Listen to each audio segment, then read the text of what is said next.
All right, everybody, we're going to get a little bit weird today. This one's going to get a little bit wild. So this woman who was an ex-Satanist and witch started a modeling career. And when she did, she wanted to get plugged into like the high society, right? Those circles of people. When she started to receive invitations to occult rituals. And it was at one of these ritual parties that she literally witnessed the members of the cult eating a dead body.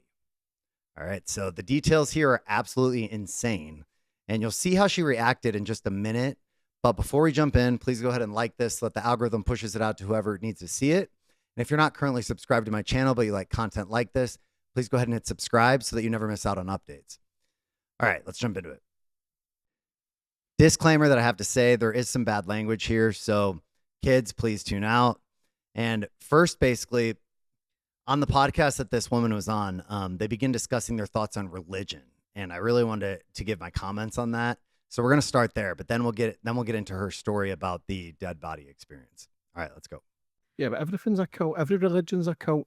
Where you ever look at it, like you say, you've went down that route. People, whether you're Christian, Muslim, you're believing in something that's not real. Yeah. It's an imaginary friend. Now, you talk about having imaginary friends. There's no different. There's no disrespecting religions. No, because absolutely. It's great to have a belief. It's great to believe in something. I think they're invented to control. Yeah, who says they're real?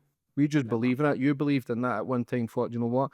I don't fucking like my life. I'm suicidal. I need an escape. Yeah, pretty much, yeah. No. All right, so yes, religion has been used by man to control others. And yes, some religions are cults. But speaking for Christianity, Christianity is about freedom, not about bondage, right? And you can't discredit the reality and saving grace of Jesus in Scripture because of the sinful actions of man and the way that they twist that for their own sinful desires. And on the contrary, Jesus breaks chains, right? He offers us freedom, which is evident in all of the miraculous testimonies of believers, including my own, not the other way around, right? I disagree with religion completely and utterly, but magic itself is very, very real. Yeah, we've all got magic. How we're born is magic in itself. You know, like everybody's got the source to tap into, but there's so much static, so much porn, drugs, bad foods, bad waters. I mean, we're not really connected the way we should be connected. The education system. You know, like people might not believe in magic, but how we're here, how the body works, how the brain functions, the central nervous, the heart, the liver, the kidneys. Yes. So that's magic in itself. The way women can carry a baby is magic. The way it's like everything is magic. Everything is spelling. And I say this sort of stuff like have belief and have goals of writing it down because you're putting spells into the universe. That's why it's called spelling. Now, for the mindset, but to go down that satanic kind of cult route, that's a very dark route to go around. But I'd imagine you were young, naive, hearing voices, probably an outsider. Desperate. Yeah. I was desperate. At the end, I didn't care. Okay, so the level of deception here absolutely blows my mind and actually makes me really sad. But the irony here is that if anything, he just built a very strong case for there being a creator and not magic. He just said that religion is all about imaginary friends, but he's saying that magic is real. So where are we at here? And to me, we all put faith in something, right? When it comes to our existence, I choose to look at creation and logically believe there is a creator of that. All the things he mentioned, childbirth, nature, things like that, all the miracles that we see around us, right? And he thinks his mind goes to, well, it must be magic.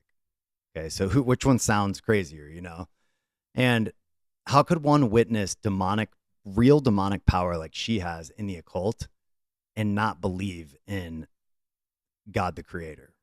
I mean, literally she's in a satanic cult and he just acknowledged that satanic cults are real. So if Satan is real, then what's the opposite, right? So buckle up though, because she's about to go into the part about the dead body here, which is nuts. About me, I was like, oh, so you would have been an easy target though, because you're looking for answers. So you'd have been easily groomed, and that's the only way from what I can see it. But you would have been a target of, we can give you this life, you're buying into the bullshit, but you need to do X, Y, and Z. Yeah. So what happens then when you start kind of doing the rituals, and what you thinking then? So this thing was possessing me at this point. Like, I'll show you the pictures. It's not me in my modelling pictures. Don't look nothing like me.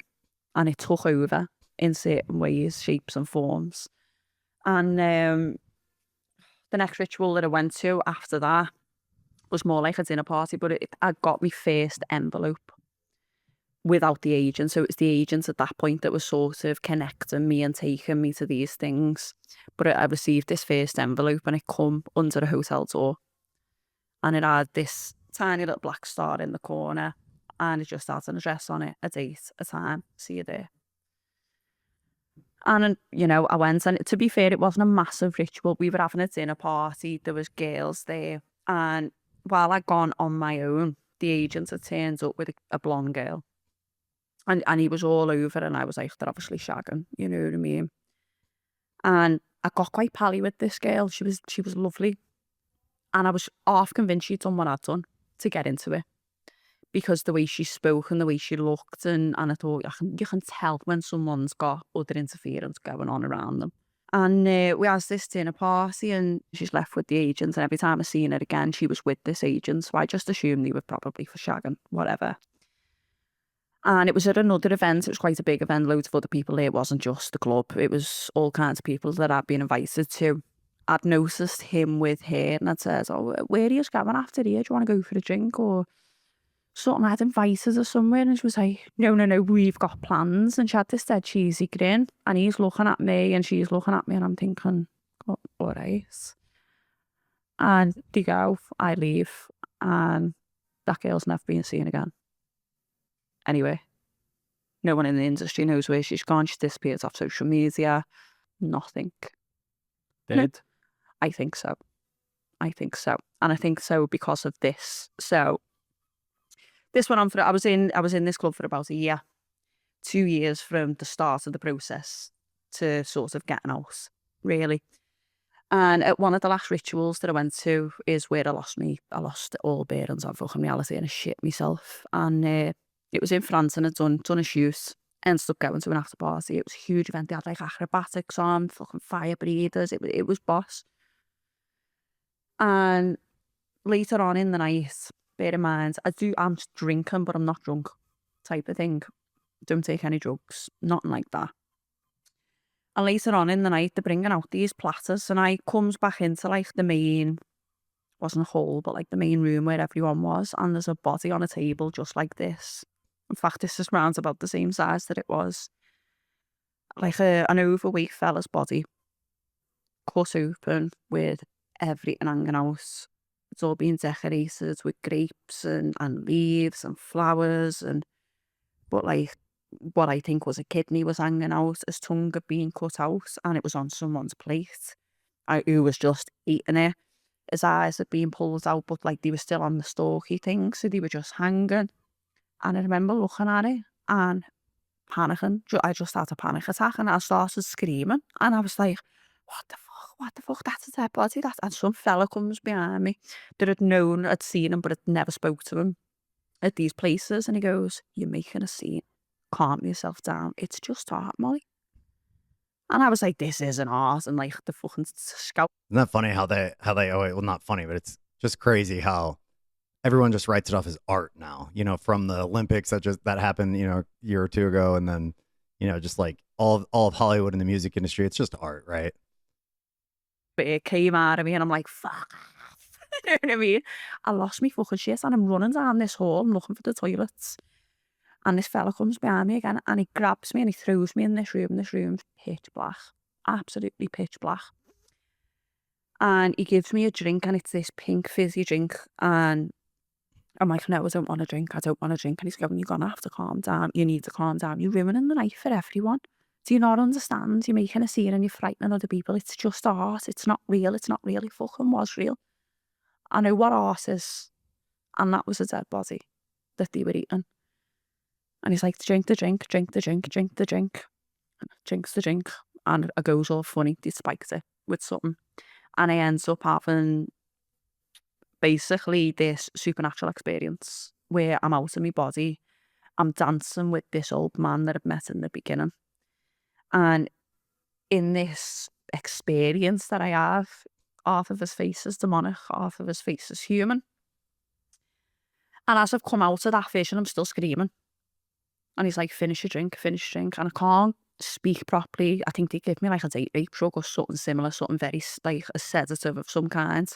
So I'm knocking this drink back because I'm like, I need to get out of here. And they ends up walking me, 2 people, walking me out. They had a cab waiting for me, but they took me through. So we've come in a front door and I've gone out a back door and we've gone through a tunnel, like an underground tunnel. And we had to walk up about 6 steps. And I remember tripping on the stone steps. I've still got scars on my knees off it now. And they've picked me up, put me in this car, and I've woke up in a hotel. Yep, this stuff is very real, you guys. And we are in a spiritual war. And you might be wondering, like, what on earth could convince someone to do this or to go this far with this stuff, right? So in the occult, they start you out small, okay? So you're promised power, fame, wealth. And in her case, she was a model, so it was all the above. You know, you'll get this gig if you go to these rituals, and they start you, like I said, small, doing small rituals, and then you graduate, right? So in exchange, though, you have to partake in these rituals, right? And then you rank up, and these rituals get darker and darker and darker. So you don't just start by eating a body on day one, you know? But why do they cannibalize? So in the occult, they consider something like this mocking and defiling God's creation. Okay, and that's a consistent theme throughout the Luciferian agenda and the Satanic agenda. We see, you know, Satan just trying to destroy God's creation all the time, whether it be, you know, having kids destroy their own genitals, or, you know, which is going on right now with the whole transgender movement, or, you know, destroying any morals left or anything left within the nuclear family, you know. Isolating kids and, you know, abortion. So just destroying things that God has created because to slap him in the face. All right. So, you know, with cannibalism, humanity is made in God's image. So consuming human flesh is a way to desecrate that image. And the other reason would be that blood and power, right, through the rituals.